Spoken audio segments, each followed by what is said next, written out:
Bonjour à toutes et à tous et bienvenue dans ce nouvel épisode du Salon des Arcanes podcast. Aujourd'hui, je reçois Nicolas Dumas. Nicolas Dumas, 13, X, bâton, bâton, bâton. Attention, ça a son importance, n'est-ce pas Nicolas? Tout à fait, ce n'est pas qu'une coquetterie. Comment tu vas? Bienvenue. Merci, bienvenue, merci à toi de m'accueillir et ça va très bien. Un tout petit peu enrhumé au cas où vous allez l'entendre, mais sinon ça va très bien. Écoute, pour l'instant, j'ai pas l'impression de t'entendre enrhumé, mais bon, on prévient nos auditeurs, nos auditrices au cas où. Et alors Nicolas, bon nous on se connaît un petit peu, on s'est déjà rencontrés, on échange sur Instagram régulièrement, mais pour celles et ceux qui ne te connaîtraient pas, Mhm. comment tu te présenterais et présenterais ton activité? Eh bien, c'est déjà un joli challenge. C'est pour te mettre dans l'ambiance et en confidence, tu vois, tout de suite à l'aise. Tout à fait, mais c'est ok, j'ai toujours ce genre d'exercice avec les gens puisque comme j'ai plusieurs casquettes, il faut toujours un peu jongler. Alors, je me présente souvent en disant que je suis psychotarologue et artiste. Donc voilà, ça fait déjà un bon combo. Puisque du coup, j'ai une production artistique et j'ai créé mon propre tarot, avec lequel je travaille donc comme tarologue, mais en partie plutôt psychologique, vu que j'ai fait une formation en thérapie brève pendant 2 ans. Donc je ne fais pas de divination ou de voyance. Voilà comment je me présente. Je crois que c'est pas trop mal. Ouais, c'est bien, mais c'est un bon début, ça m'ouvre. Ouais. Maintenant, c'est à moi de choisir par quel angle j'attaque cette discussion. Eh ben, tu sais quoi, j'ai envie de la prendre à revers par rapport à d'habitude. Je vais rentrer dans le sujet de la voyance, puisque Ouais. tu as précisé que tu ne faisais pas de voyance. Pourquoi c'était important pour toi de préciser ça? Parce que ce n'est pas un outil auquel j'ai accès, ou en tout cas avec lequel je travaille. Alors, certainement qu'il y a des peurs là-dessus qui me sont propres, de plein de choses. Mais pour l'instant, en tout cas, ce n'est pas quelque chose avec lequel je travaille, ce n'est pas quelque chose qui m'interpelle. Et de toute façon, depuis que j'ai commencé à tirer des cartes, je n'ai jamais fait de prédiction, je n'ai jamais fait de choses comme ça. C'était tout de suite plutôt ce qui se passait au moment présent et souvent ce qu'il pouvait y avoir comme trame dans le passé qui ressortait de mes tirages, que de savoir si vous allez rencontrer l'âme sœur ou partir en voyage à Tombouctou. Ça ne m'appartient pas. Et ça, je sais pas faire en fait, ou en tout cas, j'ai pas l'option. Mais le fait que tu le précises, ça te semble important de devoir le préciser? Oui, parce que comme du coup je travaille quand même avec un outil qui est considéré comme ésotérique, bien qu'à sa création il ne l'était pas du tout, je travaille avec un outil qui est considéré comme ésotérique et que de toute façon on est sur une frange borderline, j'allais dire, de la consultation. C'est important pour moi d'avoir ce cadre et cette structure parce que déjà c'est pas mon outil, c'est pas. Alors j'ai rien contre des gens qui ont des dons de divination et qui ont des dons de voyance parce que ça existe et j'en connais et qui sont très honnêtes et très compétents. C'est juste que pour l'instant, ce n'est pas ma pratique en tout cas. Et donc, comme du coup, je travaille avec le tarot de Marseille, je suis souvent interpellé pour effectivement des questions de voyance ou de. Et comme ce n'est pas ce que je sais faire, je le précise très très rapidement en général dans la conversation quand on me démarche téléphoniquement. En général, surtout, je pose la question de savoir où c'est que vous m'avez trouvé et pourquoi vous venez. Parce que bien souvent, les gens qui veulent des voyances, en tout cas quand ils ont un accès comme ça rapide sans avoir trop justement creusé sur la personne qu'ils contactent, c'est qu'ils veulent des réponses magiques, immédiates et rapides, ce qui n'est pas ma conception d'un travail sur soi, que ce soit en divination ou en thérapie. Mais donc du coup, tu crois quand même t'as quand même une ouverture à la divination, à la voyance, à l'ésotérisme en général, peut-être? Oui. Oui, j'ai vécu des expériences personnelles. Alors sur un autre domaine, alors je pense que c'est peut-être la première fois que je vais en parler en grande audience, mais j'ai du magnétisme et je coupe le feu. Donc je peux pas dire que je suis pas ouvert à ce genre d'échange d'énergie. Donc voilà, et je connais des gens aussi qui sont restés ancrés sur Terre, et ça c'est important, mais qui ont des connexions au-delà. Et je peux pas. En fait, je peux pas. Qui je serais pour dire que ça n'existe pas, en fait. Déjà, voilà. Mais c'est juste que c'est pas mon quotidien. En tout cas, alors autant physiquement, je peux peut-être entreprendre des choses. D'un point de vue vision ou connexion. Et je reste très ouvert et très modeste en disant que je n'ai pas l'outil ou je n'ai pas la capacité, ou en tout cas pour l'instant, elle est obtuse. C'est un choix de vocabulaire original, obtus. Je sais pas, obtus, c'est abstraction. Attends, le mot me perd. Obstruction. Donc voilà. Alors du coup, dans la confidence, on m'a souvent dit qu'il était potentiellement que juste des talents là-dedans, mais que effectivement, je fermais la porte. Bah c'est ça, le choix du terme obtus. Et pour l'instant, je suis pour l'instant encore sur ce chemin-là. J'essaie déjà de tu vois, je jongle déjà avec mes casquettes artistes, nani, nani et tout. Donc je me dis, oula, attends, on va essayer de faire chaque chantier en son temps. Et je ferme pas la porte, mais je sais qu'il y a du travail là-dessus si c'est le cas. Et si c'est pas pour cette vie-là, ça sera peut-être pour une autre, qui sait. Du coup, en tirage, t'as jamais eu des espèces de flash ou de... Jamais. Ok. Non, ça ne m'arrive jamais. C'est pour ça en plus que... Alors le moment où j'ai des intuitions fulgurantes et très très justes, c'est souvent pour des choses qui sont d'une, il n'y a pas d'autre mot, débilité profonde. T'as un exemple?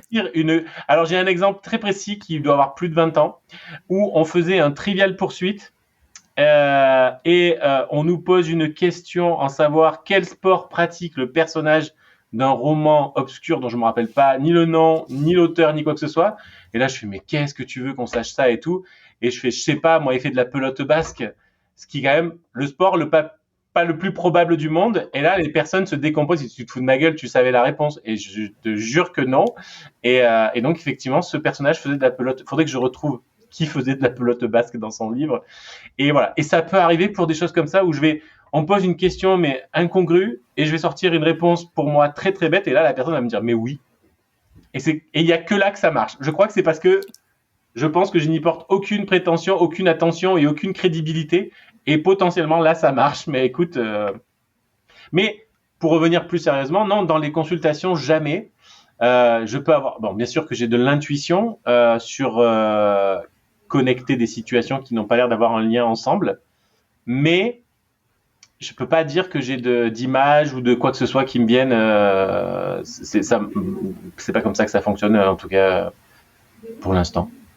Du coup, comment ça fonctionne? Cet épisode, j'ai jamais posé ce type de questions à personne. Hein. Je suis désolé que ça tombe sur toi. Non, allons-y, allons-y. Bah, en plus, c'est pas comme si on n'était pas des bavards tous les deux, donc ça devrait aller.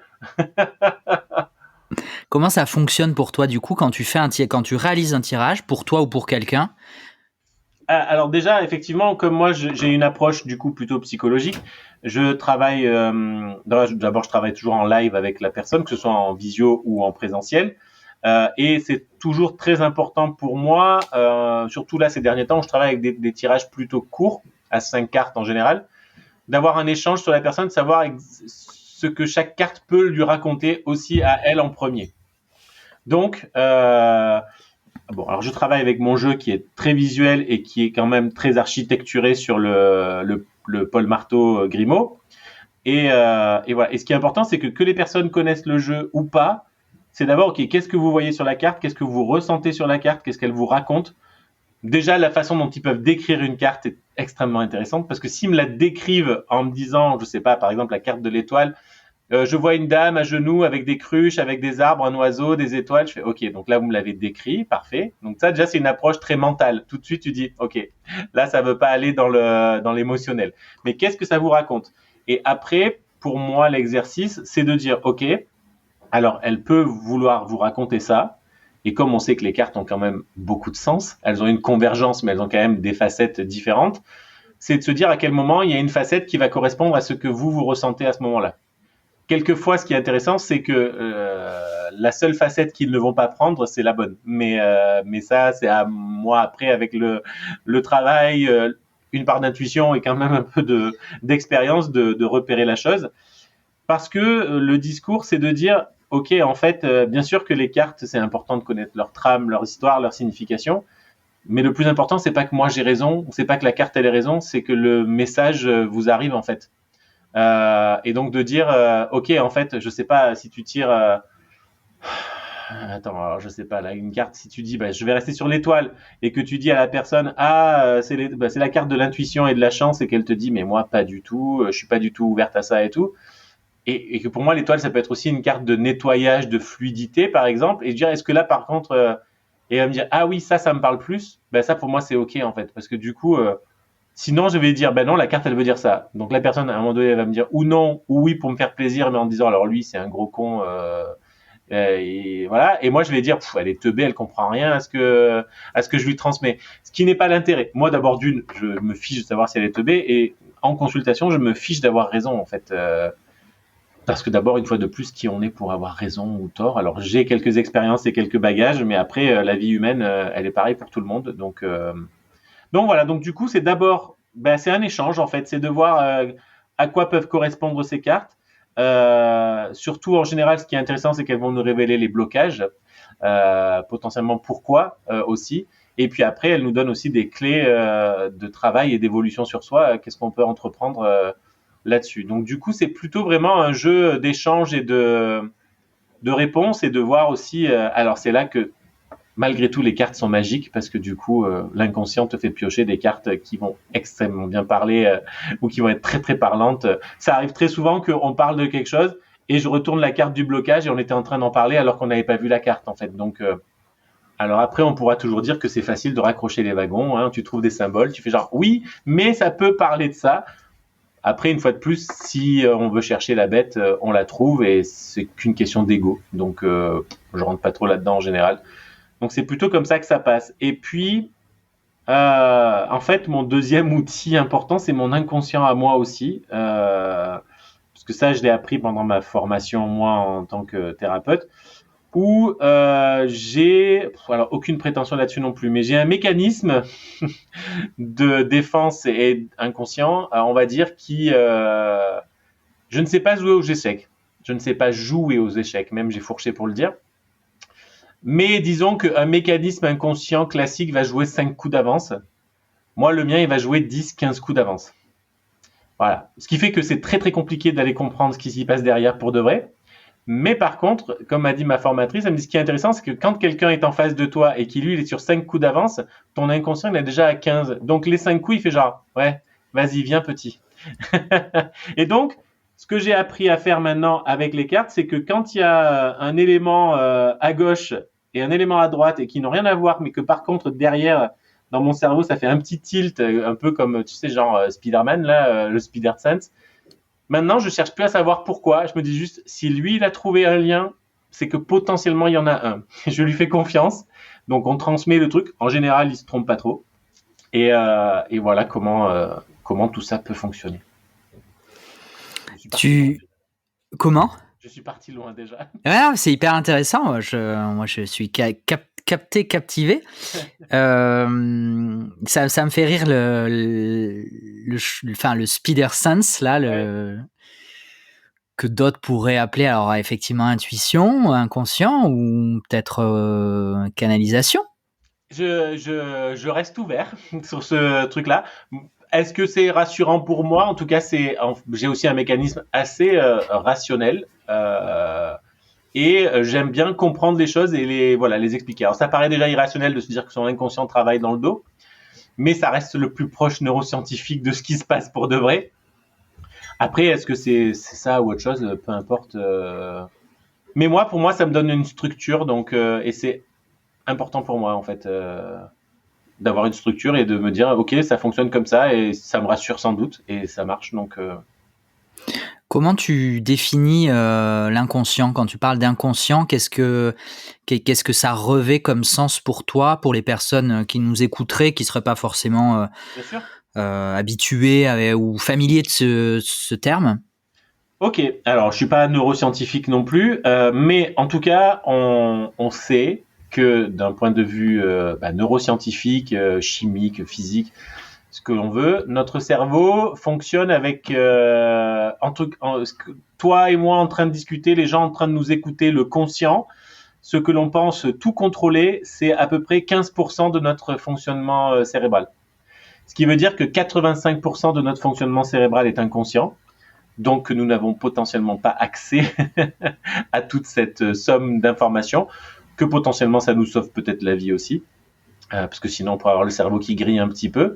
Et en fait, ces 85% d'inconscient, en fait, on en a tous, et ça fait c'est le réseau aussi de l'inconscient collectif. Hein. Donc, c'est là que inconscient collectif, canal, ce que tu veux, mais en tout cas, ils sont tous connectés, et ça, on sait aussi. Alors, je suis pas toujours très bon en chiffres, mais en gros, grosso modo, nous recevons entre au minimum 999,99 millions au minimum de stimuli par seconde. C'est-à-dire entre ce que l'on voit, ce que l'on entend, ce que l'on perçoit, ce que l'on sent, ce que l'on touche, on reçoit au moins 1 million, si ce n'est plus, de stimuli par seconde. Non, en fait, je dis des bêtises. On reçoit au moins 1 milliard de stimuli par seconde. Notre conscient en retient au mieux 1 à 10. Pas milliard, hein, 1 à 10 unités, stimuli. Ce qui fait que pour moi, on a donc 980 qui est traité en arrière-plan de notre cerveau, dans notre inconscient, et lui, il enregistre tout, et tout circule, et que donc du coup, c'est un accès c'est une sorte de savoir universel qui nous est pas accessible totalement. Et voilà. Et notre inconscient se construit entre moins 9 mois et 7-8 ans. Et à partir de là, lui, il a fait son petit programme comme à l'intérieur de nos ordinateurs et de nos téléphones, et il tourne plus ou moins en boucle. Et donc, ce qui est intéressant avec un travail sur soi, en tout cas, et aussi avec les cartes, nous permettent d'avoir accès à l'inconscient, puisque du coup, l'inconscient d'abord choisit la carte. Ça, c'est une de mes convictions. Et l'inconscient, plus il va avoir d'images, plus il va se projeter et il va avoir des choses à exprimer et sur lesquelles s'agripper. Et donc, quand on sait qu'on en a 85%, c'est à la fois, du coup, de se dire c'est hyper utile et important de pouvoir avoir quelques informations, y accéder, comment s'en faire un allié et un outil. Et c'est aussi extrêmement important de se dire à un moment donné, alors c'est pas je lâche prise parce que je n'aime pas du tout cette expression, mais à un moment donné, je respire, je n'ai pas contrôle sur 85% de mon inconscient, donc je ne suis pas responsable de tout ce qui se passe, même si c'est mon inconscient qui le provoque. Je ne suis que responsable de pouvoir de temps en temps y mettre de la lumière, de temps en temps y me dire ah ok ça je peux essayer de le faire différemment, et que de temps en temps ça marche et de temps en temps ça marche pas, et c'est ok. Alors ça veut pas donner, c'est pas donner des excuses pour tout et n'importe quoi, mais c'est aussi on lâche du contrôle quoi. On lâche du contrôle. Voilà ce que je mets dans l'inconscient. Ouais, c'est hyper intéressant. Et tout ça, c'est toi, tu t'es nourri de cette. Tu parlais de la formation en thérapie brève. Qu'est-ce que c'est la première, enfin c'est la première fois. Nous, on en a déjà parlé, mais c'est la première fois dans ta bouche que j'entendais parler de formation en thérapie brève. Qu'est-ce que c'est? Alors moi, j'ai été patient. J'ai consulté quelqu'un qui travaille avec cette forme de psychothérapie. Alors, en faisant très très vite, les thérapies brèves, en fait, c'est une forme de psychothérapie qui a été inventée, disons, vers la moitié du XXe siècle par des Américains, parce que les Américains, ils avaient compris que c'était très très important la psychothérapie pour les traumas des soldats, par exemple, qui revenaient du combat, mais que par contre, 10 ans allongés sur un sofa, c'était pas très utile pour des soldats qu'il fallait renvoyer au front. Donc, ils ont pris le côté très pragmatique des thérapies en faisant des protocoles. Donc, alors, on va parler de PNL, on va parler de semi-hypnose, on va parler de MDR, tout ça. Et donc, ça se veut plus pragmatique qu'une psychothérapie classique ou qu'une psychanalyse. Alors, y a pas, moi, j'ai pas de combat d'obédience. Hein. C'est-à-dire que je suis pas contre la psychanalyse, je suis pas contre une psychothérapie, et je suis pas que pour les thérapies brèves. Tout dépend de ce qu'on en a besoin de gérer à chaque moment. La psychothérapie brève, ce qui va être important, c'est qu'elle va venir s'occuper du problème, j'allais dire du problème P au moment M. et que des fois, ça va tirer la pelote sur autre chose et c'est ok, mais que ce qui ne nous pose pas problème à ce moment-là, même si c'est pas très sain, même si c'est traumatique, si ça ne vous pose pas problème à ce moment-là, pour l'instant, on va d'abord s'occuper de ce qui pose problème. Donc déjà, c'est déjà d'essayer de cadrer, savoir ce qu'il en est. Et effectivement, ça travaille sur ce concept d'inconscient qui est énorme, 85%. Alors, je sais, il faudrait rechercher, peut-être ça a bougé et tout, parce que les neurosciences évoluent tout le temps, mais grosso modo, on est sur un ordre de grandeur de là-dessus. Et donc voilà. Et en fait, voilà. Et moi, d'abord ça m'a intéressé de travailler sur moi là-dessus. Et puis quand j'ai eu fini, la personne avec qui je travaillais proposait des formations et j'ai trouvé ça. Je me suis dit, je vais te poser la question. Je dis pourquoi pas. Elle me dit oh oui, je pense que pourquoi pas. Donc voilà. Et en fait, pendant cette formation, c'est là que le jeu était en création et c'est là qu'une des participantes me dit ah tiens, tu me tires les cartes, oui. Et elle me dit mais tu te rends compte à quel point ça match en fait, parce que du coup, ton inconscient va venir parler et après nous on a des outils enfin des outils, oui des outils pour venir pour pouvoir apporter. Alors moi je dis souvent un regard neuf déjà si possible et mon autre credo c'est de la douceur quoi. Si on peut arrêter de se flageller, c'est pas mal. Oui, tant qu'à faire.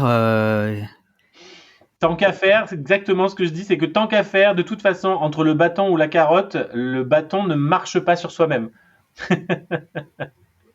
Et que nous sommes nos pires juges et que nous sommes nos pires bourreaux.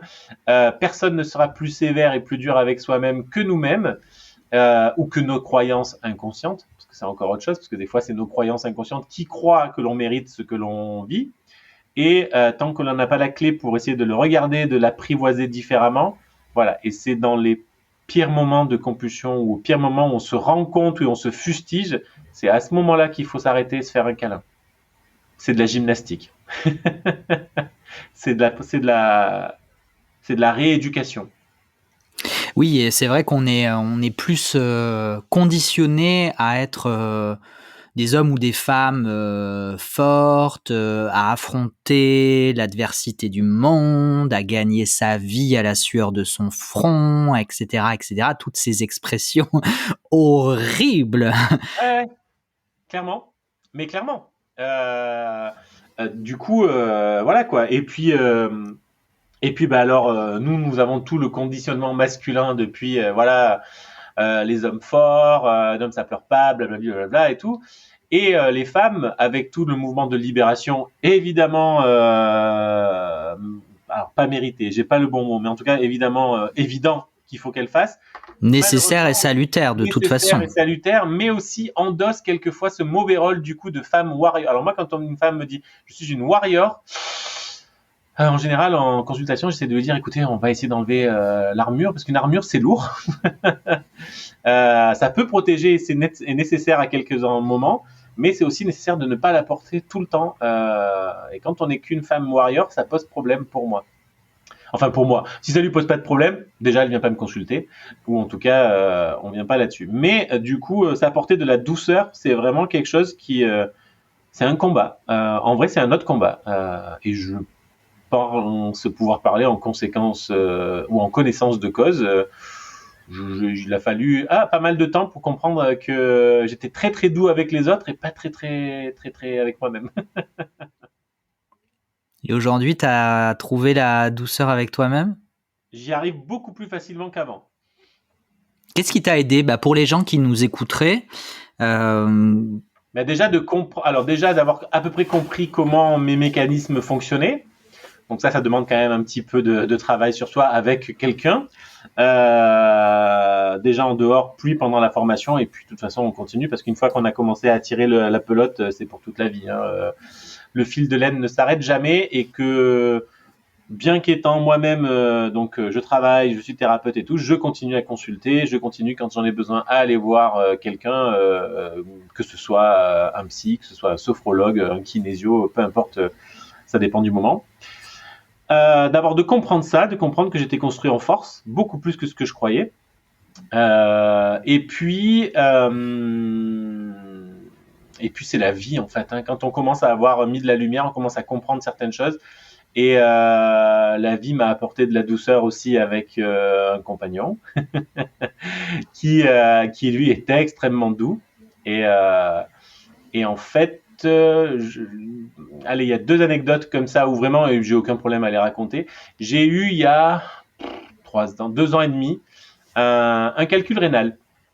Alors, je ne fais pas les choses comme tout le monde. Je n'ai pas eu la douleur fulgurante que tout le monde, enfin que ceux qui ont connu connaissent, où on vous dit que c'est un coup de poignard et tout. Moi, j'ai pas eu ça du tout. Et en vrai, j'aurais préféré parce que je pense que ça aurait été pris en charge plus rapidement et ça aurait été plus efficace.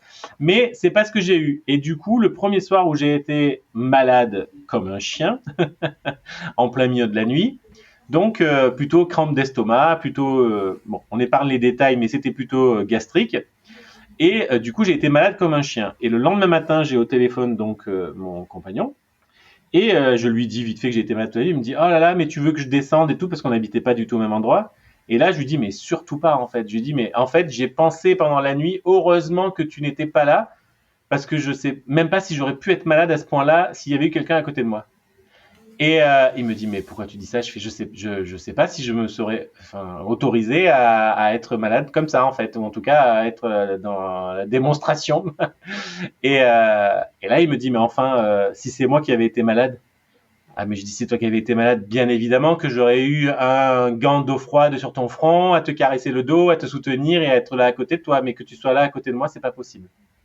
Donc là, j'ai découvert, je fais genre, ah, ok, en fait, là, il y a un souci, puisque du coup, je suis capable d'être un soutien doux pour les autres, mais il ne faut surtout pas que quelqu'un me voie dans un état de vulnérabilité. De toute façon, si on parle de douceur et de force, la deuxième partie, c'est la vulnérabilité. Donc là, j'ai fait genre, ah oui, ok, je vois à peu près où se situe le schmilblick, et à partir de là, j'ai commencé à apprivoiser plus ça. Et il y a eu un autre exemple où, en fait, j'ai perdu un billet de 50 euros. C'est très con, hein, mais ça m'a mis dans une colère noire. Et en fait, là, je me suis rendu compte que la colère noire, elle n'était pas potentiellement contre qui a ramassé le billet, pourquoi je l'ai perdu et tout. J'étais juste en colère noire contre moi. Et que, alors physiquement, je me faisais du mal. Je mets des guillemets avec mes doigts que les gens ne voient pas. C'est que j'étais tellement en colère que j'étais crispé, que j'avais mal à la tête, que voilà, je me suis pas tapé, je me suis pas scarifié, tout va bien. Mais ça se retournait contre moi quand même. Et là, j'ai dit non, mais attends, on va respirer. D'abord 50 euros, on respire. Alors bon, j'aurais préféré les garder, hein, mais ça va. Et je me rends compte à quel point je peux être dur avec moi, en fait. Il n'y avait pas de... Donc maintenant, dès que ce genre de mécanisme peut arriver, je me dis, ok, là, c'est un mécanisme, c'est une compulsion. Donc on va se poser, on va se faire un thé, voilà, on se coucoune. Ça ne veut pas dire que tout est beau et que c'est tous les bisounours, hein, loin de là. Mais ça marche pas mieux en se donnant un coup de bâton sur le dos qu'en se coucounant. C'est fou parce que, enfin, merci pour ces partages.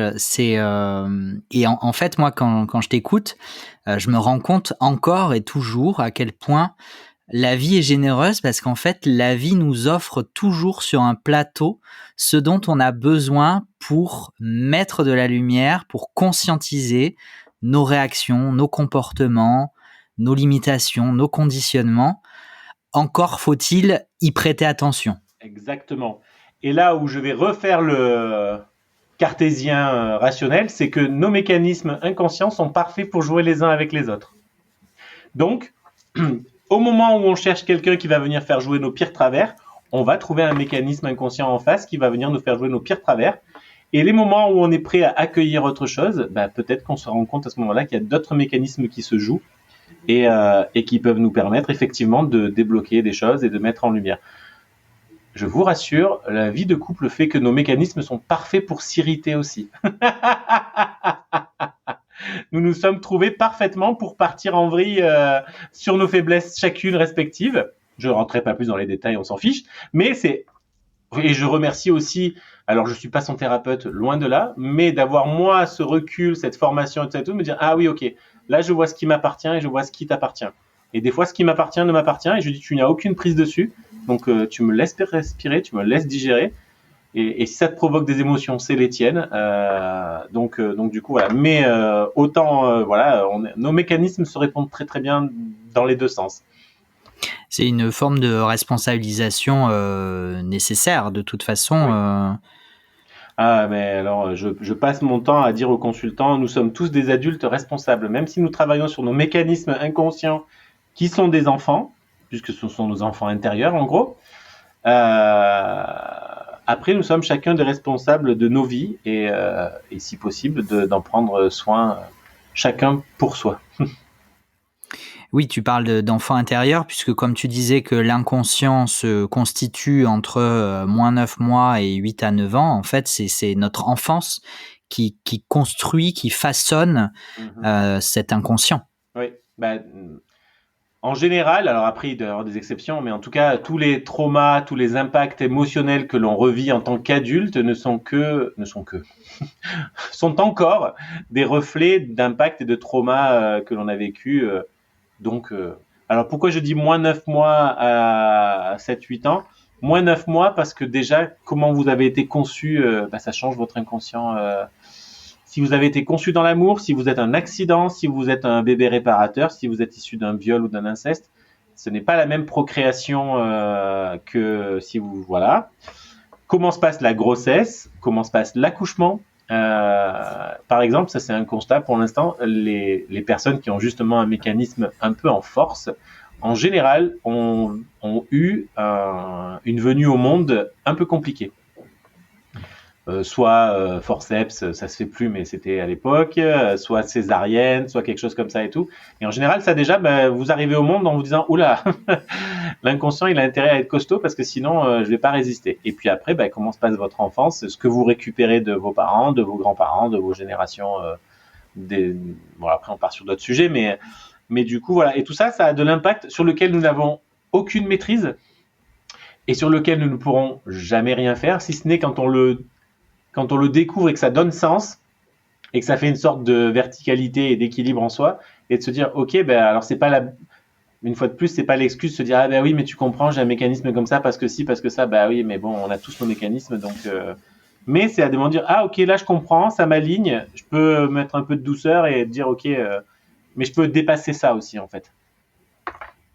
Oui, il faut pas que ça devienne une excuse comme peuvent l'être Mercure rétrograde et autres. Les gens ne m'ont pas vu lever les yeux au ciel, mais alors je sais pas si je vais me faire des amis en disant ça, mais je le pense et je le dis. Je trouve que nous sommes dans une ère de victimisation de la personne. Voilà, où tout est conséquence à être victime. Alors nous ne sommes pas maîtres de tout et il y aura toujours des aléas et de l'impermanence dans la vie. Merci la roue de fortune. Mais ça fait partie du jeu en fait, quoi. Donc et en faisant le provocateur, c'est à un moment donné, c'est soit je joue et j'essaie de changer les règles, soit je m'assois sur le trottoir et j'attends la mort. Voilà. Il y a deux options. Mais des fois, on n'a pas envie de se battre et on peut aussi se mettre sur le canapé et un peu chouiner et un peu geindre et c'est ok. Tant que ça reste temporaire et que c'est ok et que c'est voilà quoi. Mais donc voilà, effectivement, on n'a pas tous le même passif, on n'a pas tous les mêmes histoires et là où c'est le plus des fois délicat à faire dans ce travail-là, c'est de se dire il faut faire la différence des fois entre l'histoire et le mécanisme. Alors, je ne sais pas comment je vais expliquer ça. C'est que le mécanisme peut être le même avec des histoires différentes. Donc, ça peut être que ce que j'ai joué avec mon père, je vais le rejouer un jour avec un homme, et puis un jour, je vais le rejouer avec ma patronne, qui sera une femme, mais peu importe, ça sera le même mécanisme. Et donc, du coup, ce qui est intéressant, c'est de déceler le mécanisme derrière les histoires. Et là, une fois qu'on a fait ça, on fait genre, ah oui, attends, là, je suis en train de rejouer la même histoire que d'habitude, sauf que je suis plus un petit garçon, sauf que j'ai pas envie de jouer et que je change la règle du jeu. Et qu'on est suffisamment aujourd'hui grand, adulte, responsable pour conscientiser que le risque vital qu'on a cru percevoir enfant, Oui, en fait, n'existe pas ou n'existe plus. bien sûr. Ah de toute façon, l'être humain n'a qu'une seule peur, c'est de mourir, d'être abandonné et de mourir, et n'a qu'une seule envie, c'est être en lien et être aimé. Et nos inconscients sont prêts à tout pour être en lien et être aimés. Mais prêts à tout. Mais après, on va dans les extrêmes. On va avec les femmes battues, on va avec les gens addicts à l'argent, aux drogues. Ce sont des mécanismes où on est prêt à tout pour se sentir en lien et aimé, mais qui nous détruisent. À cause de cet inconscient Bien sûr. qui nous contrôle finalement. Et c'est bien pour ça que je fais la grande différence quand je dis aux gens, les femmes battues ne reproduisent pas leur schéma parce qu'elles aiment ça. Enfin, on arrête tout de suite le délire, quoi, en fait. Mais c'est pas non plus que de la malchance. C'est aussi un mécanisme à étudier, quoi. Donc voilà, quoi. Souvent, je fais une comparaison qui parle bien aux gens. Quand on me parle justement de lien, d'amour et tout, oui, mais je suis amoureux, oui, mais je l'aime et tout, je fais, mais attendez, l'amour, ça fait pas tout. D'abord, c'est quoi qu'on appelle amour? Alors là, c'est un vaste débat. Je lui dis, mais vous savez, c'est pas parce qu'on aime quelque chose ou quelqu'un que c'est forcément bon pour soi. Et là, ma comparaison qui fait mouche en général, vous savez, un diabétique, il aime le Nutella, mais il en mange une boîte, il est mort. Et là, ça parle tout de suite. Je dis, le diabétique, il aime le sucre, hein. Il en mange trop, il est mort.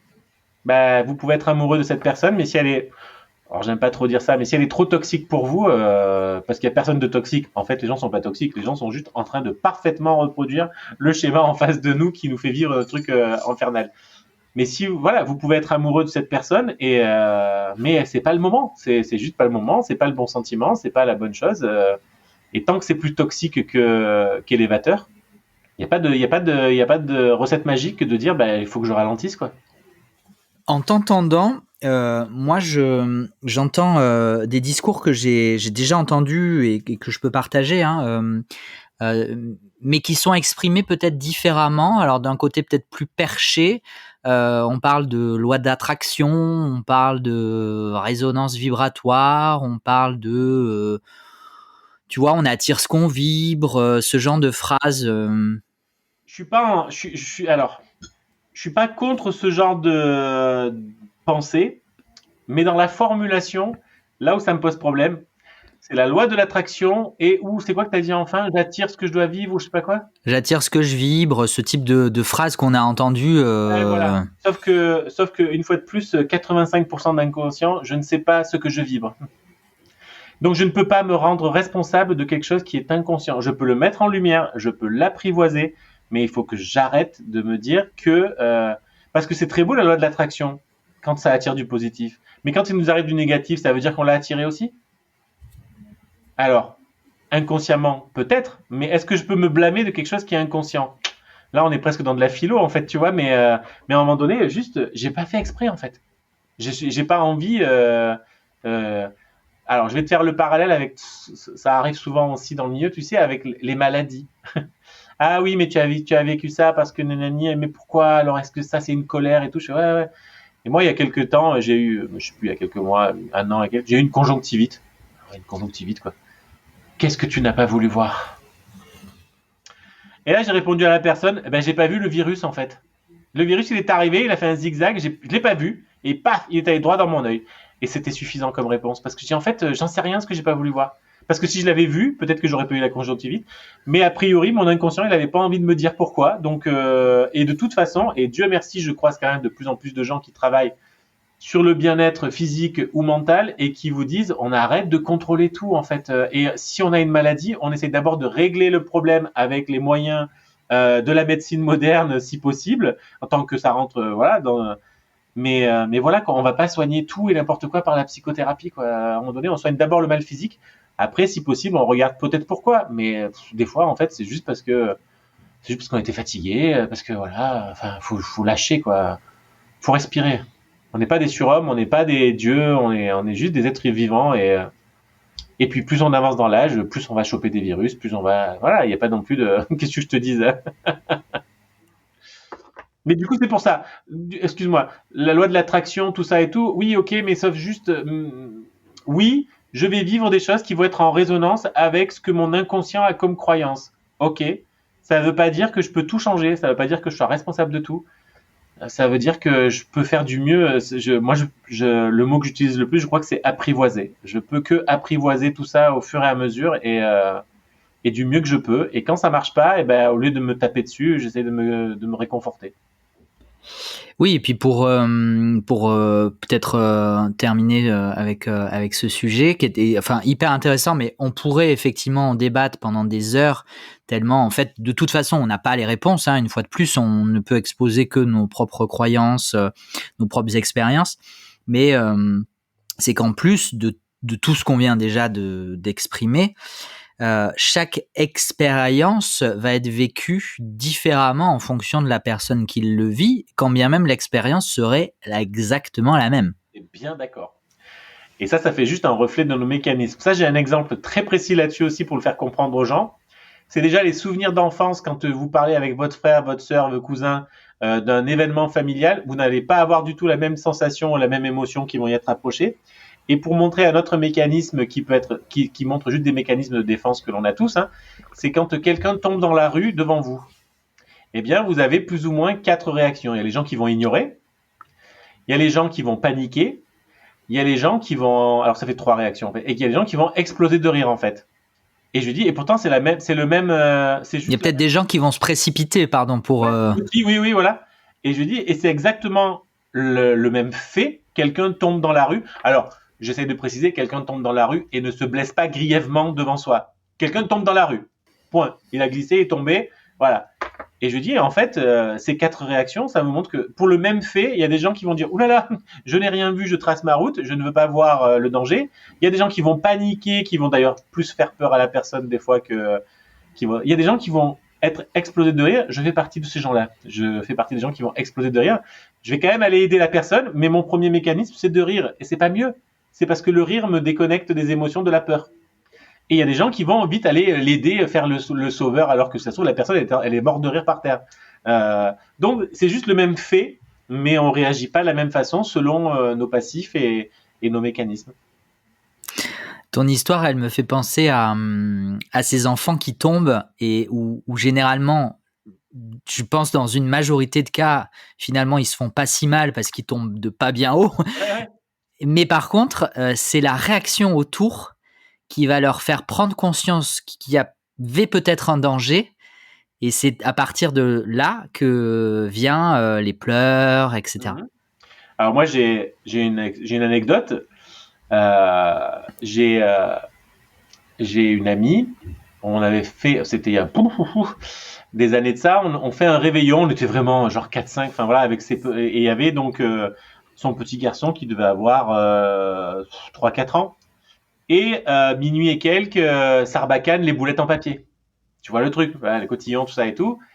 Ah, attention de pas en avaler, attention de pas en avaler. Il avait hyper peur que son gamin s'étouffe avec une boulette. Je dis, ça va, il est capable de souffler, on n'est que des adultes autour de lui, on va gérer, on respire. Ça n'a pas raté le moment où le gamin met la boulette dans la bouche. Et en fait, là, elle a eu hyper peur, elle a hurlé en se jetant sur lui. C'est là que le gamin a fait genre, ah, et que là, il a eu peur, il a plus avalé la boulette en fait. Bon alors, il a recraché en 1 seconde, il n'y avait rien de dramatique. Ce qui fait que je me suis permis de lui dire, je fais, tu vois là, c'est ta peur qui a failli tuer ton petit. C'est pas la boulette en papier. Et elle me dit, oui, j'ai bien vu qu'en fait, il a eu peur parce que j'ai eu peur. Et on fait tous pareil, on fait tous pareil. Il n'y a pas de jugement là-dessus. On a tous nos moments où on transmet nos peurs et nos faiblesses aux autres. Mais effectivement, c'est souvent notre réaction qui a un impact sur la programmation des enfants. Bon, bref, passionnant. Passionnant, mais ça fait plus de 40 minutes. On va avancer peut-être un peu. Avec plaisir. Du coup, donc, on a bien compris thérapie brève, et que du coup, tu avais lié le tout avec le tarot. Ouais. On va parler de ta création après, mais déjà, comment tu es rentré en contact avec le tarot? Est-ce que tu as d'autres outils de cartomancie ou uniquement le tarot? Alors, uniquement le tarot. Et alors, comment je suis rentré avec le tarot? Même pour moi, c'est un peu une énigme, en fait, puisque je n'ai personne dans ma famille, de près, de loin, qui tire les cartes. Personne. Personne. Donc, j'ai pas de trame historique là-dedans. Alors, la seule histoire que j'ai, alors, c'est que moi, j'ai toujours, alors, on revient à la boucle au début avec le Spider-Sense. Quand j'étais petit, je suis tombé dans la marmite des comics et des super-héros et des Marvel, tout ça. J'étais très, très fan des X-Men, ce qui était très très peu à la mode à l'époque. C'était méconnu, c'était une niche, vraiment. Et je pense que j'ai toujours été attiré donc par l'image déjà, par les super pouvoirs, par les choses comme ça et tout. Et dans toutes ces histoires-là, dans les séries télé et tout, il y a toujours le moment où il y a quelqu'un qui va sortir une carte avec une signification et tout. Je pense que cet imaginaire-là, j'ai pas d'exemple précis, mais je pense que cet imaginaire-là m'a toujours parlé. puisqu'en plus mes parents jouaient aux cartes quand j'étais enfant le samedi soir là, mais ils jouaient à la belote avec un jeu de 32 classique, 56, non je sais plus, 32. Et dans le coffret il y avait un jeu de tarot, mais un jeu de tarot à jouer. Et il n'y touchait jamais. Donc peut-être que ça aussi dans mon imaginaire, c'était ah tiens, tu vois ce jeu, hop, en faisant le lien avec ce que je vous devais voir entre les images de trucs de tarot de Marseille et tout ça, ou de divination, voilà. Mais grosso modo pas plus. Et puis à 18 ans, alors ouais, 18-20 ans, j'ai acheté mon premier tarot que j'ai cherché un moment parce que je ne trouvais pas le Grimaud très joli et que très futilement l'esthétique dans ma vie est très importante. Donc en n'y connaissant rien du tout, je connaissais juste chercher. Je suis tombé sur le Scapini. Je sais pas si tu vois lequel c'est, voilà, qui est un tarot médiéval en fait, qui ressemble vraiment un peu à un Visconti Sforza, mais j'y connaissais rien du tout. Donc voilà, donc j'ai acheté un Scapini. C'est avec celui-ci que j'ai commencé à faire des tirages, voilà, en soirée pour m'amuser avec les gens. Alors j'ai très très vite arrêté de le faire en soirée avec du monde autour de moi parce que quand je voyais les gens qui se décomposaient un peu, alors une fois de plus, pas en disant ce qui va se passer, mais plutôt en disant souvent, voilà, les gens après quand ils venaient, souvent des copines, elles me disaient ah tu me tires les cartes et je disais pourquoi, qu'est-ce qui va pas? Elle me dit ah non tout va bien, je fais ah non. Les cartes, elles vont. Bah alors si tout va bien, on tire pas les cartes. Mais les cartes, elles vont jamais chercher ce qui va bien. Elles vont aller chercher à voir ce qu'il faut voir, ce qui est gratigne. Et des fois, oui, ah bah j'ai un problème avec mon mec. Ah bon, mais et ta mère, comment ça va? Enfin, je dis n'importe quoi, tu vois, mais et en fait, mais là, moi, je vois plus un problème familial, tout ça. Ah oui, effectivement, parce que souvent notre question première, c'est l'arbre qui cache la forêt. Donc c'est pour ça souvent qu'en consultation, je dis aux gens, ok, s'ils ont un thème très précis, pourquoi pas? Mais en laissant la porte ouverte en disant, vous savez, les cartes, elles vont aller où elles veulent. Donc peut-être que ça, et puis très souvent, on revient à l'histoire de mécanique et d'histoire, c'est que l'histoire, elle est très concernante là-dessus, mais elle va nous révéler un mécanisme qui se joue sur autre chose depuis très longtemps. Et donc voilà, et du coup, toute ma jeune vie d'adulte, j'ai eu le tarot entre les mains avec que le Scapini, d'ailleurs j'avais que celui-ci, sans ni creuser, ni en faire quoi que ce soit de plus, c'était vraiment... voilà, un truc anecdotique. À côté de moi, de temps en temps, je tirais les cartes. Et puis, alors, je fais la digression tout de suite pour la petite histoire. J'ai eu un flash. Je suis allé au mois de juin à la librairie de l'Inconnu. Et en fait, je connais le vendeur un petit peu et il me montre des jeux et tout. Et là, il me montre un jeu. Et là, je fais d'un coup, je me dis, mais attends, mais je connais ce jeu en fait. Donc, c'est le jeu divinatoire de Yagel Didier. Je sais pas si tu... Voilà. Et en fait, je me suis rendu compte que avant d'avoir mon premier tarot, j'avais donc eu une sorte d'oracle, puisque ce jeu avait été édité dans je ne sais plus quel magazine féminin que ma mère achetait, et j'avais trouvé des cartes très très belles, je les avais découpées, contre-collées, donc déjà je fais ah tiens, déjà à l'époque je faisais du contre-collage, et donc j'ai toujours ce jeu dans une boîte, en fait je l'ai retrouvé, donc voilà, mais je m'en suis jamais vraiment servi, voilà, mais c'était un premier approche. Et puis ce Scapini m'a suivi donc toutes ces années, et quand j'ai plus développé ma création artistique, j'avais envie de faire un tarot, mais je savais pas du tout comment l'appréhender en fait.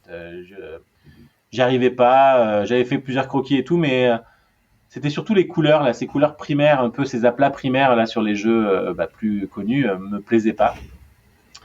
Et j'arrivais pas à les appréhender. Et puis c'est même pas la petite histoire, c'est vrai. C'est que le jour où je suis allé faire ma première consultation sur ce travail-là, je suis allé consulter ma future formatrice. Entre nos deux premières consultations, j'ai eu le déclic de savoir comment je voulais le faire. Et c'est à ce moment-là que j'ai été contacté par une biennale d'art contemporain avec qui j'avais déjà travaillé, qui m'appelait pour un nouveau projet. Et je leur dis, ok, je vous fais les 22 arcades majeures du tarot. Et comme il m'a dit, ok. et donc, c'est comme ça que là, ça s'est rebouclé à ce moment-là, sans que je m'en rende vraiment compte. Mais donc, à partir de ce moment-là, j'ai commencé à travailler sur mon jeu, qui n'était pas destiné à être un jeu. C'était vraiment une création artistique calquée sur le tarot de Marseille. Et puis la biennale s'est annulée. Et j'avais déjà la matière, donc j'ai continué. Et donc, ça m'a laissé des années et des années pour étaler la création, puisqu'une fois de plus, j'avais pas prévu de faire un jeu complet, ni de le commercialiser, ni de quoi que ce soit. Donc, ce qui a fait que ça a été très, très long, 7 ans. Mais du coup, mine de rien, ce jeu, il change un peu ma vie, en fait. Donc, du coup, voilà. Et l'anecdote, il y a quelques années de ça, donc j'étais en plein dans tout ce truc entre création du jeu, formation, thérapie et tout. Je croise une personne, une dame en bas de la maison qui me sourit. Alors, je suis assez physionomiste, donc je sais que je la connais. Par contre, des fois, remettre qui est qui, voilà. Et comme j'habite pas très loin d'un lycée où j'avais été éducateur et tout, je me dis, ça se trouve, c'était la mère d'un élève. Bon. Et donc voilà, et je lui dis, je sais qu'on se connaît, mais il faut juste me remettre. Elle me dit, on était à la fac ensemble. Je fais, ah oui, alors là, j'étais pas du tout sur le même. Et voilà, qu'est-ce que tu fais? Et puis là, qu'est-ce que toi tu fais dans ta vie? Je fais, oula, moi c'est compliqué. Bon, je suis toujours artiste, mais bon voilà. Je crée mon jeu de tarot et en même temps, je fais une formation en thérapie. Et là, elle me dit, bah, tu fais toujours la même chose. Alors là, je dis, pardon. Elle me dit, ah, mais je me rappelle très bien à la fac que tu faisais déjà du dessin, que tu dessinais beaucoup et tout ça, que tu tirais les cartes. Et je me rappelle très bien que tu faisais pas de la voyance, que tu m'avais tiré les cartes de façon, justement, tu m'avais donné de très bons conseils, psychologiques, analytiques, ce que tu veux. Donc, je fais, ah ok, bon, bah, ok, il a fallu une belle boucle pour revenir là-dessus. Donc voilà comment ce jeu il transforme des choses. C'est une belle anecdote, j'aime bien cette anecdote. C'est un beau message tu vois, Ouais. un beau message de là-haut, quoi. Bah là vraiment quand elle m'a dit tu fais la même chose, je fais pardon, j'ai jamais l'impression. Et puis surtout bah moi le message alors c'est que en toute modestie aussi parce que c'est pas comme si j'avais un empire financier et que j'étais un successful businessman très riche, mais on essaye toujours de nous décoller les étiquettes ou de dire qu'il faut faire qu'un seul truc. Moi, je sais pas faire ça en fait. Moi, je sais pas, je peux pas m'empêcher d'avoir de la création artistique, je peux pas m'empêcher de faire du tarot et je peux pas m'empêcher de faire de la thérapie en fait. Et après, ça plaît ou ça plaît pas, c'est ok en fait. Mais alors après, je dis ça en toute humilité, comme je dis, c'est pas comme si mon agenda était plein sur 5 mois d'avance et quoi que ce soit, c'est pas le cas. Mais pour l'instant, c'est ma vérité que c'est comme ça que je trouve un équilibre là-dedans et que grosso modo, il y a de la marge de progression, mais ça progresse plutôt pas mal. On va creuser tout ça, mais j'ai juste 2-3 questions sur le Scapini. Alors moi je vois à peu près quel tarot c'est, mais est-ce que tu n'utilises que les 22 comme sur un Marseille ou tu utilises les 78? Alors, quand je utilisais le Scapini, je faisais un tirage complet avec le 78 parce que le Scapini est illustré totalement comme un Rider-Waite Smith. Mais, me semble-t-il, il faudrait que je rejette un œil là-dessus, il n'avait pas tout à fait les illustrations de Rider-Waite Smith. Il avait aussi un peu transformé à sa sauce. Puisque du coup, ce qui est drôle, c'est que le Scapini, c'est un jeu médiéval, mais qui date des années 60-70, je crois. Hein. Il est pas, c'est un jeu italien des années 60-70. 1960-70, il faut préciser. Oui, c'est vrai qu'on aurait pu Oui, avoir oui, la pas des années confusion. 1900. Non, non, non, il est des années 1960-1970. Donc postérieur au Rider-Waite Smith, qui est Oui, aujourd'hui le oui, plus oui. populaire dans Oui, le oui. monde. Et donc voilà, donc j'utilisais avec le jeu complet, où j'avais toute ma grille de lecture, enfin voilà, mon mode de tirage, avec à l'endroit, à l'envers, avec mon petit calepin que j'utilise toujours d'ailleurs la plupart du temps, hein, où tous les petits mots-clés que je rajoute ou que je trouve, parce que ça aussi c'est quelque chose que, surtout, alors les majeurs, je commence à bien savoir, mais les mineurs, souvent, des fois, je dis, je fais, ah, attendez, je vais vérifier quand même mon petit calepin, parce que j'ai dit, écoutez, 56 cartes à l'endroit, à l'envers, selon plus ou moins avec qui elles sont. Moi, je suis désolé, mais je suis pas un puits de science. Hein, des fois, j'ai pas de problème à dire. Je préfère vérifier que vous dire pour être sûr de moi. Oui, c'est ça. Et en fait, j'ai dit une connerie, tu vois.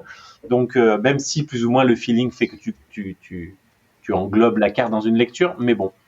Et donc j'utilisais le Scapini complet pendant toutes ces années. Mais en fait, lui, je l'ai jamais utilisé dans le cadre de mon travail en fait, puisque dès que j'ai commencé à consulter, j'ai utilisé mes majeurs. Donc Et le Scapini, comment tu t'es créé du coup ta grille d'interprétation, tes ressources? ouais, alors j'avais trouvé je crois que c'était la croix celtique, je sais pas quelque chose comme ça, là qui fait une croix avec des cartes à côté. C'est celle qui me parlait le plus en mode de tirage. Et faudrait que est-ce que j'ai encore ce bouquin? C'est même la bonne question. Mais j'avais trouvé un bouquin avec plein de significations. Et moi, j'avais pioché celle qui m'intéressait. Voilà. Donc du coup, et j'ai dû certainement le compléter au fur et à mesure avec d'autres lectures et tout. Mais j'ai pas un ouvrage. De toute façon, c'est ce que je dis toujours quand je fais des fois des cours de tarot ou des ateliers d'initiation. Il y a autant de lectures de tarot que d'ouvrages de tarot. Alors il y a des convergences de sens, mais il y aura toujours des différences. Et tout ce que je vous raconte là n'est que mon filtre, ma carte à moi du jeu. D'ailleurs, des fois, c'est intéressant de relire des trucs et de se dire, tiens, ça m'avait pas percuté à l'époque, mais maintenant, je trouve ça hyper intéressant pour cette carte. C'est aussi comment tu évolues toi et comment tu apprends toi avec la vie, quoi. Il y a des cartes qui vous parlent pas du tout et un jour elles vous parlent et vous dites, ah ok, ce sens-là, je l'avais jamais vu, donc du coup, donc j'avais cette grille de lecture là, donc un tirage en croix et donc ces mots clés qui correspondaient. Mais c'est toujours le cas en fait. C'est assez fascinant de voir des fois comme les choses tombent juste. Et donc jusqu'à donc la proposition de biennale où tu t'es dit bah tiens je vais créer des arcanes majeures Ouais. et donc à intégrer dans une thérapie brève, en fait tout s'est mis en place Ouais. de façon assez étonnante peut-être mais presque naturelle. Ouais. Donc avant cette période-là, tu tirais les cartes uniquement pour des amis, pour des Pour les proches. proches, ouais, Et pour les gens. quelle était ton activité? Qu'est-ce qui s'est développé comme activité du coup pendant ces années? Alors moi, j'ai bossé. Alors le plus où j'ai bossé. Alors, une fois de plus, je reviens. Si j'étais un grand businessman carriériste, ça se saurait. Donc voilà. Mais j'ai bossé dans l'éducation principalement. Mais j'étais pas prof parce que tiens, c'est rigolo parce que quand je te dis ça, je repense tout de suite à un référentiel de naissance que l'on m'a fait avec le tarot. Je sais pas si tu connais le référentiel de naissance, voilà. Et je viens de voir tout de suite qu'il y avait le pape en haut, qui est donc quand même la carte de la transmission de l'éducation. Mais j'ai jamais voulu être prof parce que je n'aimais pas ça dans l'éducation nationale. Je trouvais que c'était un carcan. Le seul fois que je l'ai fait, quelquefois, pour remplacer des trucs, je faisais comme les élèves, tu sais, je regardais discrètement ma montre pour faire genre, oh putain, il reste encore tout ça. C'était pas du tout mon mode. C'était pas. Par contre, donc j'ai toujours fait de l'encadrement, de l'éducation, surveillant, enfin bref. Donc j'ai dû faire ça pendant 15-20 ans, oui, entre plein de postes différents, quoi. Mais c'est toujours là-dessus que. Et en vrai, si le poste de surveillant, alors maintenant c'est quoi? Assistant d'éducation? Je sais pas, ça change. N'étaient pas des postes précaires, j'aurais pu certainement continuer à travailler là-dedans parce que c'est quelque chose qui me plaisait beaucoup. Donc d'être dans l'encadrement, au contact. D'ailleurs, dans le dernier poste où j'étais, j'avais tout de suite dit au CPE et tout, vous me mettez pas derrière un bureau. Moi, je veux pas faire de la paperasserie, tout ça et tout. Vous me mettez au portail, vous me mettez dans les couloirs, vous me mettez au contact des élèves. Et du coup, j'ai toujours eu. Même ma formatrice m'a dit une fois, elle me dit, toi, tu pourrais être un super nanny. Parce qu'elle me dit, tu sais exactement mettre et du cadre et du lien. Ce qui est pas faux. Donc du coup, parce que je me suis toujours, je pense que si sur mes 15-20 ans de carrière éducatrice, j'ai dû mettre, je sais pas, 15 heures de colle. Parce que j'en avais pas besoin en fait. Mais voilà, j'avais le truc pour dire non, ça c'est oui, et je l'ai toujours d'ailleurs. Mais du coup, voilà, ma carrière, donc je mets des guillemets avec mes doigts aussi, a été dans l'éducation et en parallèle l'artistique, mais l'artistique c'est compliqué que ce soit une carrière. Et puis surtout, je savais pas comment l'entreprendre, je savais pas trop comment faire quoi. Mais tu as quand même eu une proposition pour participer à une biennale. Alors moi, je suis pas du tout dans le milieu culturel, donc tu vas nous expliquer comment, pourquoi, qu'est-ce qui t'a développé comme non pas carrière, mais alors peut-être, je sais pas, comment on pourrait dire passion artistique, activité artistique. Elle a eu une évolution. Je vais essayer de faire vite. Moi, donc du coup, T'es pas obligé, hein, on a le temps. Je sais, mais j'essaye quand même. Quand j'étais donc enfant, jeune adolescent et même jeune adulte, donc moi j'étais passionné de comics, de X-Men, donc j'ai dessiné. Moi je dessinais des super-héros. Je dessinais. Donc c'était plutôt le dessin.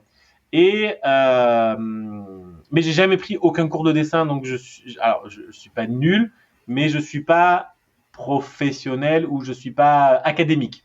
On va dire ça comme ça. Donc voilà. Déjà, par exemple, je sais pas faire les portraits. Des fois, ils me disent, ah, tu me fais mon portrait, je suis incapable, je sais pas faire ça.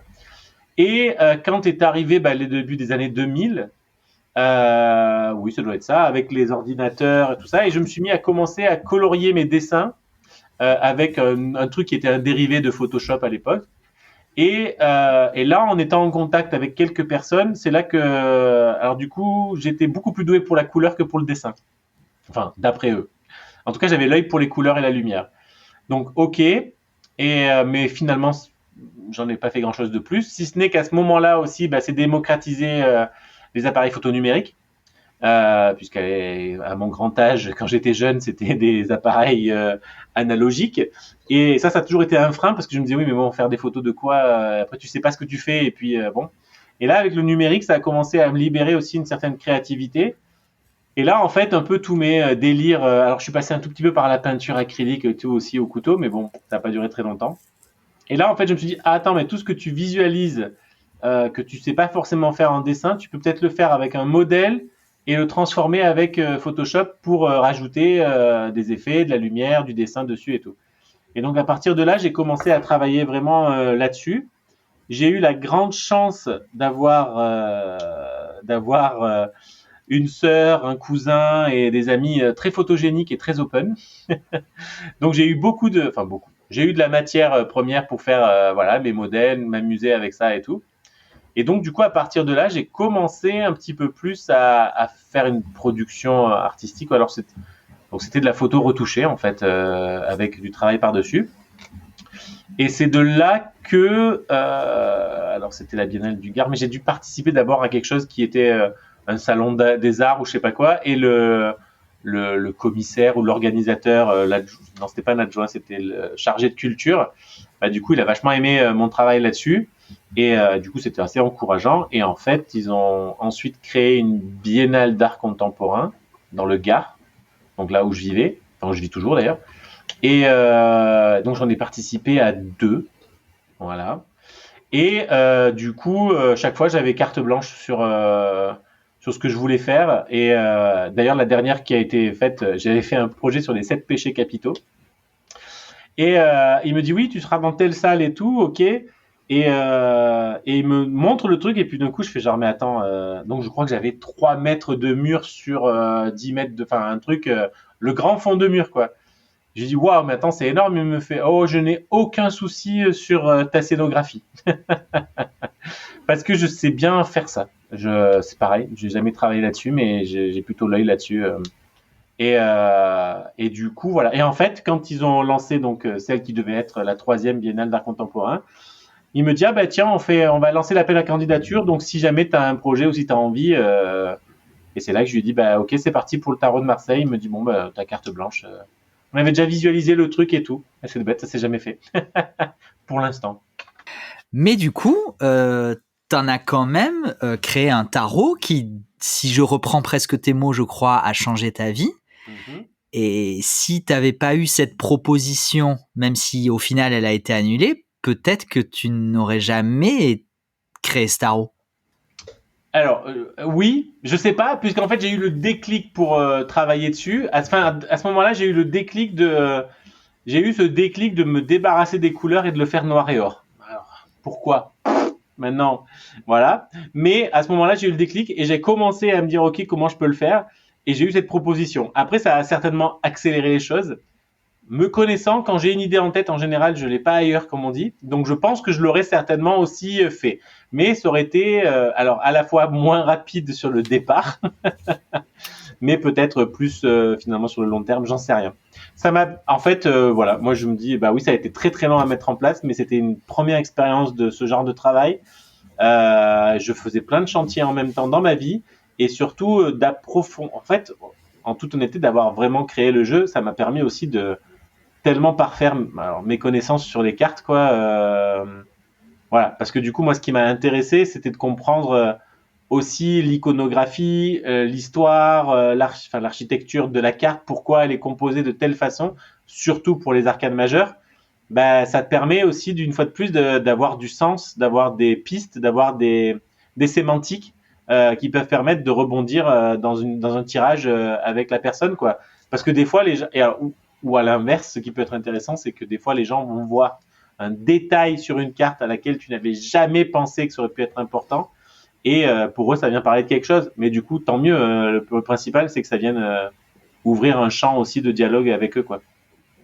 Alors pour celles et ceux qui ne connaîtraient pas encore ton tarot, tu vas nous expliquer comment tu l'as créé. Moi, je sais que c'est sur une base de photos, du coup, c'est ce que Ouais. tu disais, que ça a été finalement le développement de ton travail artistique sur une base de photos. Ben, ça a été vraiment, c'est une création hyper originale pour moi parce qu'en fait, si tu veux, c'est pas de la photo pure, c'est pas du dessin, c'est un subtil mélange des deux. Puisque moi, du coup, à ce moment-là, j'étais vraiment plus focus sur la photographie. Je me suis dit bon, ben ok. Puis j'avais pas mal de modèles à dispo, et puis j'avais des évidences pour certains personnages de qui était quoi. Du coup, je me suis dit bon, ben je vais faire des photos. Et je pensais plus ou moins à recréer un peu les costumes et puis faire un peu du carton-pâte. Donc d'où cette image un peu théâtrale que l'on peut retrouver sur le final. Et quand j'ai commencé à faire mes premiers essais, je me suis dit, non mais là en fait, comme j'avais une deadline, je me suis dit, je vais jamais pouvoir faire autant de décors et de costumes en temps et en heure, et puis ça va me coûter une fortune parce que bien évidemment, j'étais pas totalement rémunéré pour faire ce travail-là. En gros, j'étais rémunéré pour les tirages et la mise en place, mais tout le travail en amont. Donc, je me suis dit, ok, comment je vais faire? Donc, j'ai dit, bon, mais c'est pas grave, je vais dessiner les éléments et les incorporer. Et puis là, je me dis, ah, alors attends, parce que du coup, la photo, elle est brute, ça fait très bizarre par rapport aux éléments. Donc, au fur et à mesure, j'ai rajouté de la texture, j'ai rajouté des traits, j'ai redessiné pour arriver à quelque chose qui était plus harmonieux et qui fait un mélange un peu, effectivement, subtil, puisque du coup, c'est très drôle, parce que des fois, il y a des gens qui me disent, ah, mais il y a de la photo, et puis des fois, les gens disent, ah, mais il y a du dessin. C'est autant l'un que l'autre, en fait, parce qu'on n'arrive pas toujours à discerner si c'est quel est le premier outil, en fait. Donc, et puis la photographie m'a permis d'avoir plein de modèles et que c'était mes pages blanches, en fait, puisque du coup, ça me permettait d'avoir des personnages en position réelle, en temps réel, et que je pouvais après moi un peu remodifier, mais j'avais pas du coup toute la contrainte du dessin académique, une fois de plus, puisque ça je l'avais pas. Donc, et à partir de là, voilà, ça crée quelque chose de composite. Ce qui est intéressant aussi, c'est que les gens, du coup, dans la consultation, ils me disent c'est intéressant que quand on voit quand même que c'est des vrais gens, ça permet aussi de se projeter dessus plus facilement des fois que dans certains jeux où, par exemple, alors j'ai rien contre le Paul Marteau, mais c'est vrai qu'il est quand même un peu difficile d'accès, je trouve, visuellement. Et c'est vrai que, ou même certains autres jeux, les personnages, ils ont quand même une allure un peu comme ça médiévale et un peu grotesque, pas forcément dans le sens péjoratif, mais dans le trait caricatural. C'est un peu compliqué de se représenter dedans. Là, c'est un peu plus facile de s'y projeter. Donc, euh, donc voilà. Et en fait, au début, je devais faire que les 22 arcades majeures. Et puis quand j'ai eu plus ou moins fini les 22 arcades majeures, parce que j'ai jamais trop arrêté de les retoucher après, mais je me suis dit, en fait, je pourrais faire le jeu complet. Je fais les figures de cours. Et après, les cartes numérales, je ferai juste le symbole reproduit, quoi. Donc j'ai commencé à faire les figures de cours. Et puis quand j'ai commencé à avoir fini les figures de cours, je me suis dit, oui, mais en fait, les numérales, quand même, alors des basiques purs et durs, c'est difficile de se projeter dessus, hein, parce que c'est que des trucs, voilà. Et à ce moment-là, ça commence à faire quelques années, mais du coup, je m'intéressais un peu plus quand même au tarot et tout, mais surtout au Marseille classique. Et c'est vrai que je me suis dit, le seul jeu qui soit fini, c'est le Rider-Waite-Smith. Mais le Rider-Waite-Smith, moi, il m'a jamais parlé. Donc, alors, esthétiquement, il a des traits que je trouve très modernes parce qu'il a qu'un siècle quand même, mais je trouve très moderne et il a un côté presque très comics justement américain, puisqu'il vient de là-bas. Mais moi, tous les symboles égyptiens, kabbalistiques, alchimistes, ça me parle pas non plus dans le tarot. Et donc à ce moment-là, par contre, je me suis dit, oula, par contre, si je veux faire ça, je regarde plus du tout en Rider-Waite.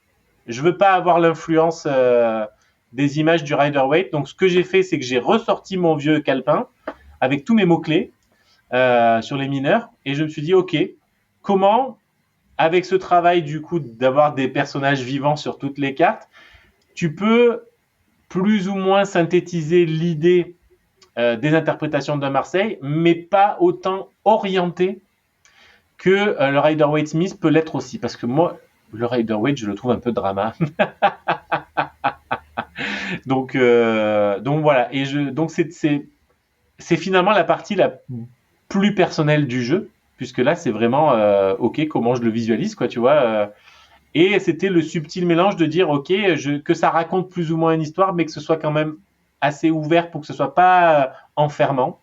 Et après, je me suis amusé, écoute. Et puis, une fois de plus, j'avais la chance d'avoir beaucoup de gens qui avaient envie d'y participer, parce qu'à ce moment-là, le jeu commençait à être, le projet était plus connu, et donc il y avait plein de gens, j'aurais adoré poser. Écoute, on peut toujours trouver une solution. Donc voilà, il y a une bonne partie de ma famille dans le jeu, beaucoup de mes amis, de mes proches. Oui, beaucoup.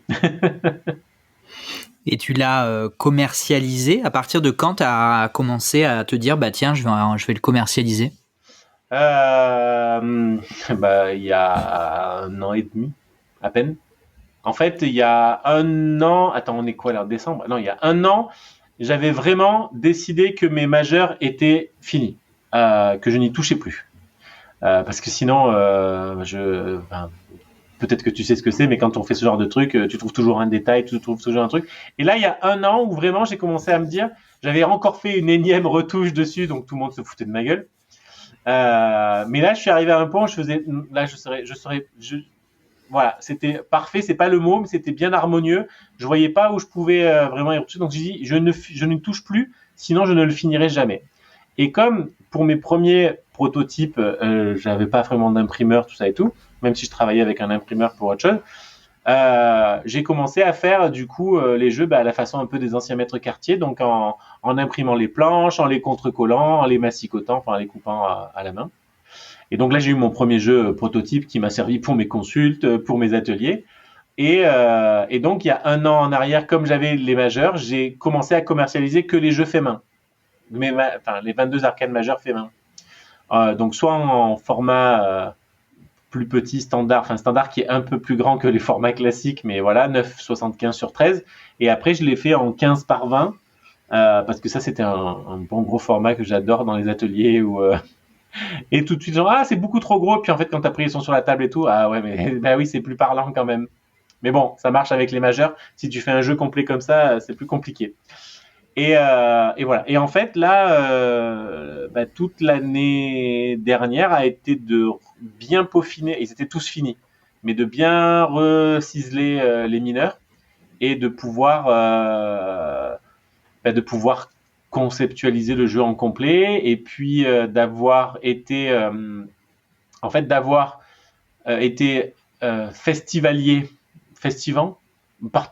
visiteur au Tarot Festival de 2023. Ça m'a permis aussi de faire des rencontres et de me dire que ok, j'avais quand même des retours positifs. J'ai rencontré un éditeur à ce moment-là, mais là, quand tu m'as dit oui, très beau projet, ça sera pas avant fin 2025, je me suis dit c'est trop long. Sinon jamais je vais mettre ça dans la matière, quoi. Et à partir de ce moment-là, j'ai aussi commencé à travailler sur cette partie-là du projet qui est pas ma partie à moi, c'est-à-dire comment je fais ça, comment je l'imprime, comment je peux faire éditer. Donc j'y connaissais rien, moi. Donc voilà, merci aussi parce que tu as été d'informations très probante et très importante, puisque ça m'a permis de pouvoir discerner les choses. Et puis cette année, du coup, comme j'étais invité au Tarot Festival, mais cette fois-ci en tant que conférencier, j'ai fait plein de choses, je me suis dit, ok, là, il faut que le jeu soit fini. Voilà, le jeu soit fini, il faut qu'il soit disponible. Donc ça a été branle-bas de combat. et voilà, et je suis assez fier de moi parce que j'ai trouvé un imprimeur qui est à peine 1 heure de route de chez moi. Donc c'est local, c'est en France. J'ai pu travailler avec lui dessus. Et il m'a proposé quelque chose qui était très intéressant pour les boîtes que j'aurais pas eu l'idée. Et puis surtout, à un moment donné, là, il y avait une deadline impérative parce que je voulais absolument les avoir pour le Tarot Festival, puisque du coup, sinon, c'est pas que ça n'avait aucun intérêt, mais c'était vraiment le moment qu'il fallait pas rater le lancement. Et puis ça permettait aussi ça, c'est une pratique que je fais beaucoup plus depuis cette année, donc c'est toujours, de toute façon, on travaille sur soi. Hein, c'est de dire, ok, ben on tente l'expérience. Si on se trompe, c'est pas grave, on recommence. Mais ça, jamais de la vie, je le faisais avant. C'était tant que ce n'est pas parfait, ça sert à rien de le montrer. Là, maintenant, c'est ok, on tente. On peut se tromper, on peut perdre des sous, on peut, tant pis. C'est la règle du jeu aussi. Et du coup, voilà. Donc là, il est fini. Du coup, donc je l'ai auto-édité, comme ça qu'on dit. Voilà. Ça se passe plutôt bien. Et du coup, tu as eu tes premières ventes, tes premiers retours, alors des 78, puisque tu vendais déjà en partie Ouais. les 22. Ouais. Là, c'était pour le coup. Et en plus, les 22, je les avais quand même beaucoup aussi présentés sur les réseaux sociaux. Les mineurs, un peu moins. Donc, je les distillais. J'ai commencé à les distiller. Là, je continue à les distiller. Mais du coup, il y a pas mal de gens qui l'ont vu en entier. Pour l'anecdote, c'est la personne qui m'accompagnait au Tarot Festival, qui est une amie avec qui participe à Mété et Tarot et tout ça. Et le soir où on arrive pour tout installer, donc on installe tout, et on va à notre Airbnb, elle dit, bon, bah, du coup, je peux le voir parce que j'ai toujours pas vu le jeu en entier. Et là, je la regarde, je fais, j'ai tout laissé au stand. Même le mien, en fait, j'avais tout laissé. Elle était dégoûtée, elle me dit, ah, mais non, je vais même pas pouvoir le voir en avance et tout. Et donc là, c'est vrai que c'était un autre challenge parce que du coup, bah, une fois de plus, cette partie des mineurs illustrés, c'est la plus aventureuse, en fait. Pour l'instant, je touche du bois et après, je n'ai que des très bons retours. Donc, écoute, donc voilà, je sais qu'il a plu et que ça s'est bien passé au Tarot Festival et que là, en fait, j'ai reçu les jeux 2 jours avant de partir. Donc, plus un souci d'impression. Je ne rentrerai pas dans les détails, mais en tout cas, il y a eu un petit truc. Donc, si tu veux, en partant au Tarot Festival, j'ai eu absolument aucun moment pour faire des photos de présentation, préparer les trucs et tout. Et en rentrant du Tarot Festival, j'avais une autre conférence et une expo. Donc, j'ai pas eu le temps. Et en fait, ça a fait une sorte de sas. Et du coup, c'est Jérôme et Mathieu de Tsae qui après me disent, alors du coup, ça vend bien et tout. Je fais, bah, en fait, non, parce que personne ne le sait. Il y a que les gens qui étaient au Tarot Festival. J'ai pas fait de communication encore dessus. Ce qui m'a permis de le faire là depuis 2 semaines. Et bah écoute, à ma petite échelle, je suis content parce que j'ai quand même des retours, des commandes de gens que je connais pas du tout. Donc je suis plutôt content et j'ai que des retours pour l'instant très très positifs et je suis content. Après c'est même pas de la prétention, mais je sais la qualité du produit. Voilà. Je sais ce que j'ai travaillé, je sais comment je l'ai fait. Je dis pas qu'il est parfait parce que c'est pas vrai. Du coup, les mineurs sont mon interprétation et certainement que en plus je continue à travailler dessus. Enfin, pas sur le jeu, mais sur je fais des cours avec allez, je la cite, Anna dans les cartes sur les mineurs parce qu'elle est passionnante d'histoire là-dessus et tout aussi. Et du coup, forcément, ça me donne des interprétations différentes. Je fais j'aurais pu ajouter cette nuance ou j'aurais pu le faire comme ça et tout. Mais il est fait. Donc, donc du coup, voilà. Donc là, il m'appartient plus vraiment en fait à ce niveau-là. T'as du mal à lâcher. Ah ouais. C'est quoi qui te pose autant de problèmes? C'est quoi la résistance derrière ce besoin? Alors t'as parlé de perfectionnisme. Ouais. Mais est-ce qu'il y a que ça ou? Bonne question, monsieur. T'es pas obligé d'apporter une réponse, hein, d'ailleurs. Non. Ben après, moi j'aime bien quand les questions. Non. Alors, si j'en apporte pas, c'est que j'en ai pas. C'est pas que je veux pas. Mais du coup, je réfléchirai à ça. Parce que du coup, souvent, et ça c'est très très intéressant, parce que c'est grâce aussi à ça que je me rends compte que mon processus créatif est très inconscient. Et du coup, je le transmets aussi des fois un peu sur les réseaux sociaux quand on me pose des questions. Par exemple, un jour, plein de fois, on m'a posé la question pourquoi il est noir et or? Pourquoi il est noir et or? En fait, je me suis pas posé la question en fait. J'ai eu le déclic qui m'a débarrassé des couleurs et je l'ai commencé à le faire. Je me suis pas posé la question. C'est à force qu'on me pose la question que je me suis dit, mais oui, alors finalement, pourquoi? Donc voilà. Donc là, pourquoi j'ai eu du mal à le lâcher?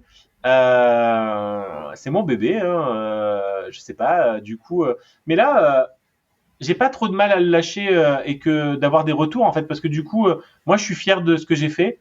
je suis content esthétiquement de ce que j'ai fait. On peut ne pas aimer. Après ça, je l'ai appris depuis longtemps avec les œuvres artistiques, c'est que en fait, j'ai tellement eu très rapidement sur certaines œuvres le retour de, il y a quelqu'un qui passe qui va dire genre, waouh, c'est hyper beau. Et 5 minutes après, il y a quelqu'un qui passe qui fait genre, alors moi, je peux pas du tout regarder ça, ça me met hyper mal à l'aise. La photo, c'est la même, hein. C'est la réaction des gens qui est différente. Donc là, en fait, si tu veux, ben, le jeu il plaît pas, ça m'appartient pas non plus, en fait. Alors j'ai plutôt envie qu'il plaise, mais en fait, donc j'ai pas trop de mal à le lâcher là-dessus.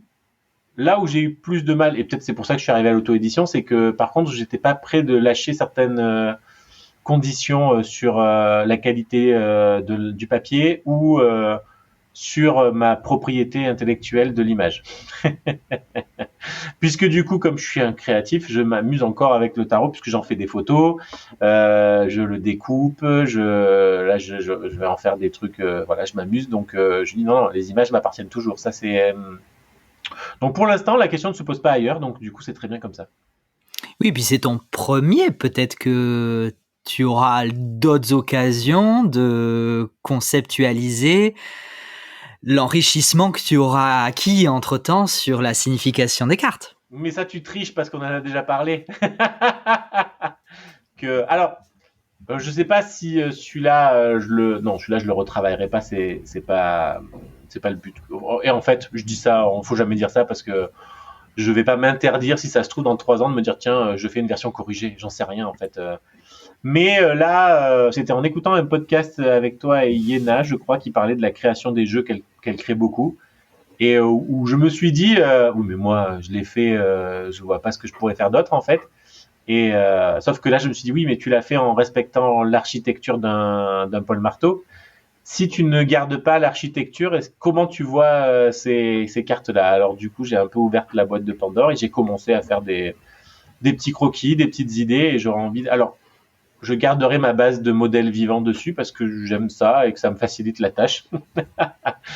Mais je pense que je redessinerai par-dessus, mais certainement avec une technique différente ou alors des couleurs différentes, c'est sûr. Voilà. Tu t'autoriserais la liberté que tu as prise sur les mineurs? Ouais. Ouais. Oui, oui. Moi, j'ai déjà bien. En fait, bon, pour l'instant, on va dire que je partirai sur 22 majeurs inspirés du Marseille, mais du coup, pas forcément graphiquement proche d'un Marseille. Et puis, pas, enfin, avec encore plus mes interprétations, ma vision à moi de la chose que sur les cartes plus classiques, quoi. Puisqu'après, forcément, on s'approprie les cartes de telle ou telle façon, en fait, ce qu'elles veulent dire. Et donc voilà. Et on est en quoi là?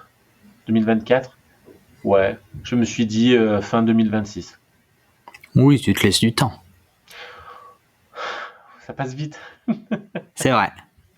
Ça passe vite. Et puis, même si, alors c'est vrai que c'est très paradoxal, puisque du coup, quand j'arrête pas de dire oui, je me suis libéré de la contrainte du dessin et tout, en fait, faire un dessin, c'est pas compliqué. Hein. Tu te poses, tu dessines, à la rigueur, tu prends des cours ou je sais pas quoi et tout. Faire une séance photo, il faut installer le studio, il faut qu'on trouve le créneau avec la personne. Enfin, donc ça me prend autant de temps. Mais, enfin, ça me prend plus de temps. Mais j'aime travailler comme ça. Donc là, voilà. Du coup, petit à petit, je commence à faire des petits cheminements là-dessus et je me dis oui, voilà, je vais pas mettre 7 ans à refaire un autre jeu, 2 ans, c'est correct. Je suis pas sûr. Puis surtout, entre temps, je fais aussi plein de choses, donc du coup, donc voilà, on peut pas faire tout en même temps et on essaye de se concentrer un petit peu plus. Mais oui, oui, j'ai clairement envie de refaire d'autres choses.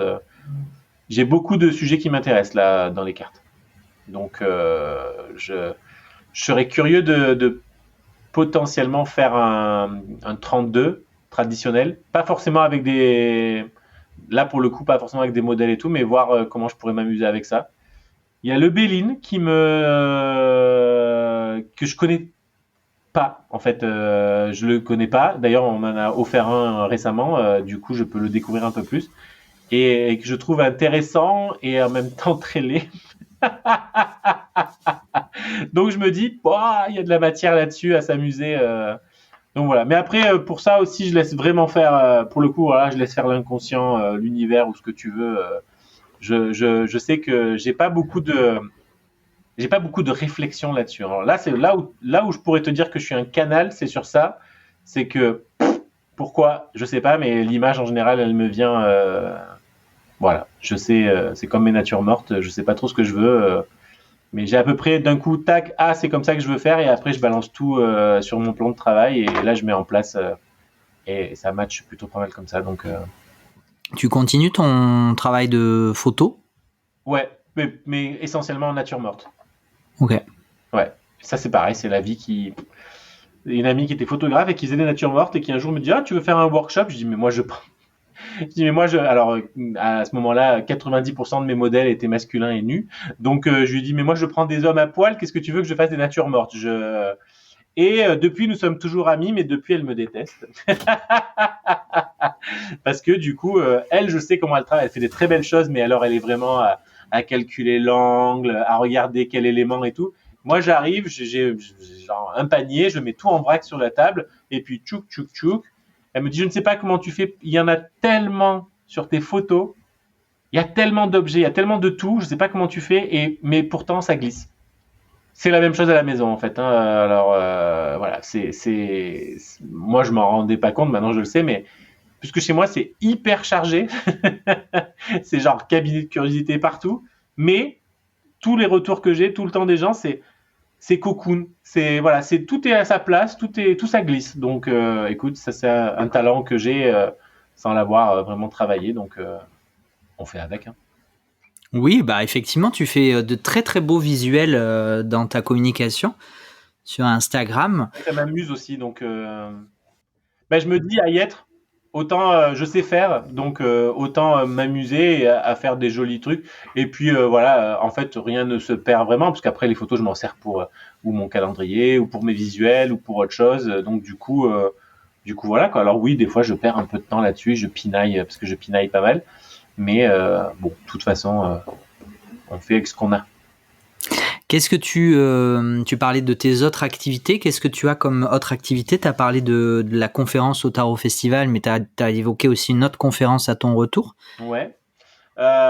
Oui, oui, bah, du coup, alors c'est très drôle parce que ça a été pareil, notre boucle qui s'est peut-être fermée, ou en tout cas qui a fini un cycle, puisque c'est dans la petite ville pas très loin de chez moi, qui était à l'époque moteur de la Biennale d'art contemporain. Et en fait, je recevais toujours leur newsletter et je connaissais toujours une des secrétaires. Et donc, je recevais leurs conférences. Et un jour, je dis, mais tu sais, moi, je fais des conférences aussi sur le tarot, un peu son histoire, un peu comment il est arrivé jusqu'à nous et comment on peut s'en servir autrement. Elle me dit, ah, ben, je vais te faire rencontrer le nouveau, alors jamais je sais comment ça s'appelle, parce que c'est pas adjoint, parce qu'eux, ils sont élus, nouveau directeur culturel. Et en fait, le moment où j'ai eu rendez-vous, j'arrive dans son bureau pour lui parler de la conférence. Et là, je vois plein de mes photos imprimées. Donc je commence à lui expliquer un petit peu ce que j'envisageais de faire et il me dit non mais la conférence c'est ok, moi je veux une expo. J'ai dit bon bah ok. Et en fait ça a été drôle puisque du coup c'est en travaillant là-dessus je me suis dit en fait c'est drôle, c'est par eux que finalement c'est par cette ville là et c'était dans une médiathèque aussi et que du coup a commencé le projet et c'est par son remplaçant que du coup j'ai pas fini la boucle mais en tout cas je suis arrivé avec le bébé fini voilà. Et là, donc, ouais, en général, les conférences que je peux faire, c'est surtout, voilà, un petit peu sur l'histoire du tarot. Alors, je la cite constamment, donc je le fais encore là, mais bien sûr, grâce au livre d'Isabelle Nadolny, qui a été une sorte de bible pour moi, puisque du coup, on refait une boucle au début où je te disais que j'ai besoin quand même que les choses soient structurées et dans la matière et de savoir de quoi je parle. Et là, forcément, avec le livre d'Isabelle, bah, du coup, ah, merci, je sais de quoi on parle et je sais plus ou moins, alors tout peut évoluer, mais en tout cas, il y a quand même une trame matérielle. Et du coup, donc je raconte vraiment aux gens un peu tout ce parcours et surtout comment, justement, avec les cartes, on peut faire un travail sur soi et projeter des choses et de voir et que du coup, comme je l'ai abordé aussi dans le Tarot Festival, que le tarot, c'est de la création. Ça a été un outil de création pour le faire et ça a été un outil de création pour travailler dessus et ça continue à l'être pour plein de choses en fait. Donc voilà, donc de temps en temps, je fais des conférences comme ça. Et après, là, après quand je fais mes ateliers aussi, j'essaie de trouver des angles d'attaque sur les cartes et pour faire des, des mini conférences ou des ateliers en tout cas. Donc voilà. Mais là, j'en ai pas de prévu tout de suite. Si, j'en ai, enfin, pour la 2025 quoi. Du coup, voilà, c'est pas mal. Et tu reçois chez toi avec du thé et des gâteaux. Et ça, on aime. Et ça, on aime. Et je sais que je fais beaucoup de jaloux parce qu'il y a plein de gens qui me disent on aimerait trop venir, mais c'est trop loin. Je fais, mais je n'ai pas encore inventé le principe de téléportation. Ça, j'ai pas. Je songe depuis quelques mois. Je me dis comment je pourrais essayer de faire ça un peu en dématérialisé pour pouvoir. Voilà. Donc j'ai une sorte d'idée, mais je suis pas très très. En fait, je me rends compte que je suis très matériel en fait. Je suis très ancré dans la matière, la terre et tout. Donc tout ce qui est visio, virtuel, tout ça et tout, j'ai souvent plus de mal à faire ça. D'autant plus quand il y a du monde. Alors en face to face, tout ça et tout, ça me plaît bien. Mais quand c'est des trucs Zoom là où il y a plein de trucs partout, j'ai un peu plus de mal. Donc voilà. Donc j'ai l'idée, mais pour l'instant on verra. Et après oui, dans le thé et tarot, bah, ça c'est venu naturellement parce que du coup j'aime le thé, j'aime faire les biscuits, j'aime faire les gâteaux et j'aime bien le tea time. Donc je me suis dit bah tiens pour parler tarot, je trouve ça pas mal. Et comme moi je fais tout à la maison, que j'ai pas de problème avec ça. Ça c'était drôle parce que pendant ma formation, on avait justement une sorte de module ou je sais pas quoi où la formatrice nous parlait aussi de façon entrepreneuriale comment on se projetait dans un cabinet ou dans un truc. Et donc pardon, alors excuse-moi, ça a sonné, mais donc du coup, oui, elle nous demandait savoir comment se projeter dans un cabinet. Donc là, il y avait des gens qui me disaient oui, moi je veux un cabinet très épuré, moi je veux un cabinet loin de chez moi. Enfin bref, j'en sais rien. Et moi, ça arrive à moi et je fais bah en fait moi ça sera chez moi. Et donc ma formatrice, elle était déjà venue chez moi, on se connaissait du coup entre temps. Et elle a dit ah mais oui, ne te pose même pas la question, c'est une évidence. Et elle avait bon après, elle avait dit je vous conseille à tous un jour d'aller chez Nicolas, vous saurez ce que c'est d'être accueilli. Donc voilà. Donc c'est vrai que pour l'instant, le retour que j'ai à 95%, on va laisser de la marge d'erreur, c'est oh, on est bien, il y a toujours quelque chose à voir de partout. Donc voilà. Donc du coup, l'été et tarot, voilà, ça se passe bien. Le prochain, je l'ai même pas annoncé qu'il est complet. Donc alors une fois de plus, on respire. Je suis toujours très très prudent sur ce genre de choses. Le succès ne dure jamais. Donc du coup, voilà, je sais toujours qu'il y a des vagues et tout. Donc en ce moment, c'est la bonne période parce que je sais que la période d'automne, d'hiver, c'est la bonne période pour le cocooning, le thé et tarot. Donc ça se passe très bien. Je veux que ça se passe très bien. Après, voilà. Celui-ci est complet. Ça ne veut pas dire que le prochain le sera. On verra. On laisse les portes ouvertes aussi. Et du coup, voilà. Donc là, j'essaie de toujours trouver, voilà, une carte ou un thème qui peut faire résonance avec le moment. Et donc du coup, il y a le moment où moi je blablate sur la carte en décrivant voilà l'iconographie, le pourquoi, en ouvrant plein de champs de projection. Et puis après, on en parle entre nous, en partageant du coup les gâteaux, le thé. Et je propose un petit tirage à chacun des personnes avec la carte du jour. Donc la prochaine carte, nous allons aller sur l'amoureux et les loyautés inconscientes et les fêtes de famille. Intéressant. Ah ben, l'amoureux étant pour moi la carte quand même du choix, de la décision, et avec ces deux colonnes là qui nous tiraillent. Et comment te dire que par expérience personnelle et professionnelle, les fêtes de fin d'année exacerbent ce genre de tiraillement. Voilà, et les loyautés inconscientes familiales, autant te dire qu'on en a tous, et que l'on joue à plein de jolis jeux. Ah mais tu comprends, si j'invite tata mais que j'invite pas tantan, en fait, tu invites qui tu veux. Mais ça, c'est. Donc voilà, donc le prochain, ce sera voilà, l'amoureux et les loyautés inconscientes. C'est pas mal. Trop bien. Et en général, bon, maintenant, la blague, c'est que souvent les habitués reviennent et me disent nous, on vient plus que pour les gâteaux, le reste. Bon, ce qui est faux, j'espère. Non, ce qui est faux. En tout cas, c'est un plus appréciable. Tu sais, alors vraiment, franchement, je pense que tu me connais un peu, je suis pas du tout. Mais alors en modestie aussi, le problème des fois quand tu as des talents multiples, c'est que déjà d'une, tu n'approfondis pas tous les talents et que tout le monde te fait faire tous les métiers du monde. Tu vois, ah mais t'aurais dû tenir un salon de thé, ah mais t'aurais dû faire décorateur, ah mais t'aurais dû faire styliste. Oui, j'aurais pu, mais écoutez, à un moment donné, je vais essayer de faire juste une chose. J'en fais déjà un peu plusieurs dans le même thème. Mais donc voilà, donc non, je ne tiendrai pas de. Alors, on ne dit jamais, mais en tout cas, je ne tiendrai pas un salon de thé et je ne suis pas un grand cuisinier. J'aime bien faire les choses simples en général, mais Voilà. Et là, c'est pareil, j'ai le talent de mélanger des choses improbables des fois, mais qui marchent bien. Donc, du coup, une de mes spécialités est le cake curcuma sésame. Original, effectivement, mais Mais ça match très très bien. C'est pas très compliqué. Vous faites une base de cake, vous mettez du curcuma, vous mettez du sésame à votre convenance. mais c'est sucré ou salé du coup? Sucré. Le curcuma marche très très très bien en sucré. Ah bah, un tea time, Nicolas. Je vais pas faire un cake. Non, mais c'est vrai qu'entre le sésame et le curcuma, il y a de quoi se poser des questions, Ça mais marche ok, très bien. très bien. Donc, du coup, ouais. Puis le challenge, c'est d'essayer de toujours trouver des trucs un peu différents ou qui se collent à la saison et tout. Bon, après, là, en octobre, novembre, en général, je me fais harceler pour faire le carrot cake. Mais voilà, du coup, celui-là, il réapparaît chaque année. Je te donnerai mon adresse, tu pourras faire envoyer un colis de... Pas sûr que ça arrive en entier, mais, mais non, il faudra que tu viennes. Bah oui, écoute, d'ailleurs, tiens, je sais pas pourquoi, j'avais envie de te faire parler d'Avignon, puisque bah nous, on s'est croisés, alors pas à Avignon, mais sur la route, puisque j'allais à un séminaire pas très loin. Donc on en a profité pour déjeuner ensemble, et tu m'as parlé d'Avignon, Oui, que tu aimes beaucoup. oui.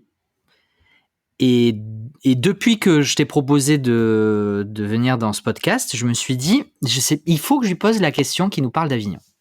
Ok. Voilà. Donc, on va conclure ce Ouais, podcast en parlant d'Avignon. bah, c'est une très belle ville. Alors là, pareil, tu me poses des questions sur lesquelles j'ai jamais réfléchi, mais moi, je suis d'ici. Hein. Je veux dire, je suis là, je suis à peu près à 28 km d'Avignon. Je suis né ici. J'ai pas beaucoup bougé. J'ai pas eu une sphère géographique. Alors, j'ai voyagé, hein, mais j'ai pas bougé de lieu. Donc, je pense que j'ai un enracinement terrien par ici. Euh, et Avignon, bah, en fait, je ne me lasse pas d'être dans les rues d'Avignon, de voir les remparts, de voir le Palais des Papes, de voir la beauté de la ville. Et je trouve qu'elle a les avantages d'une petite ville avec les avantages des grandes villes aussi, puisqu'il y a la gare TGV, il y a tous les magasins du monde dans la zone commerciale plus loin. Il y a une vie culturelle assez riche. Et voilà. Alors là, on parle d'ancrage. Avignon, c'est ancré, quoi. Enfin, tu es déjà allé dans Avignon, toi, ou pas du tout? Non, non, non, je ne Ah connais ouais, bah, pas du tout Avignon. alors là, il faudra un jour venir parce que du coup, en fait, on a la pointe de la ville, donc il y a le Palais des Papes qui est sur un rocher, quoi. Donc, autant te dire que plus ancré que ça, voilà. Et j'ai aucune, je suis pas dans le tourisme d'Avignon ou quoi que ce soit et tout, mais si je ne m'abuse, c'est la plus grande forteresse gothique du monde. Voilà, c'est assez impressionnant et c'est agréable. Enfin voilà, moi j'aime Avignon, mais j'ai pas de.